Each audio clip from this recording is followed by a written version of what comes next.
Bismillahirrahmanirrahim. Assalamu alaikum, dear students. Hope so you all will be fine and enjoying your winter vacation. Today we will read about the passive voice of past indefinite tense.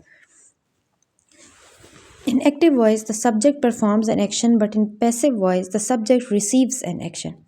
Here in the passive voice, the rules will be the same. The only change is in the second rule.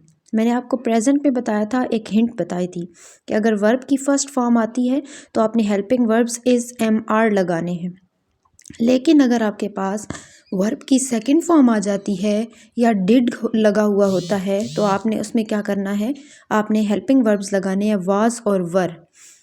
और आपने ये काम कब करना है, when you will be changing the active voice into the passive voice. If there is helping verb did or second form of verb, then you will put the helping verbs was or were while changing into passive voice. Third rule will be same, that use of third form of verb.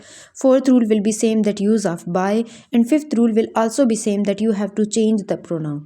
सिर्फ change कहाँ पर होगा, rule number 2 में, कि अगर second form of verb है या did है तो आपने हेल्पिंग वर्ब्स लगाने हैं वॉज और were. Then past indefinite tense passive voice यानी फेल माजी मुतलक मजहूल।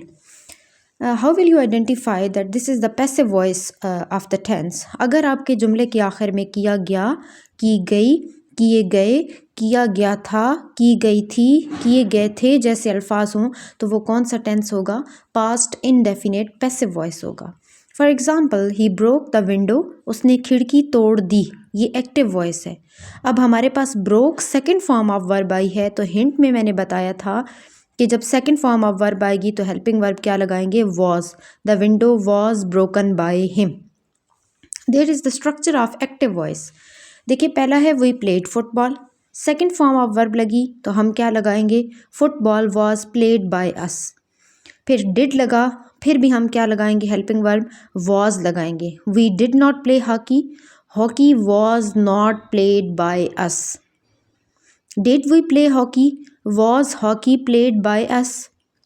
यानी आपका जहाँ पर डिड आएगा, अगर क्वेश्चन में आ गया है डिड तो आपने डिड की बजाय वॉज लगा देना है। अगर आपका नेगेटिव सेंटेंस है और डिड लगा हुआ है तो आपने डिड की बजाय वॉज लगा देना है। बट अगर आपका ऑब्जेक्ट सब्जेक्ट की जगह आया और वो प्लूरल है तो फिर आप क्या लगाएंगे, वर लगाएंगे।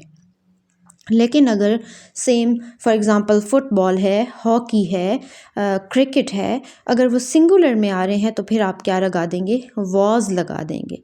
जैसे पहली एग्ज़ाम्पल में हमने क्या लिखा था, football was played by us.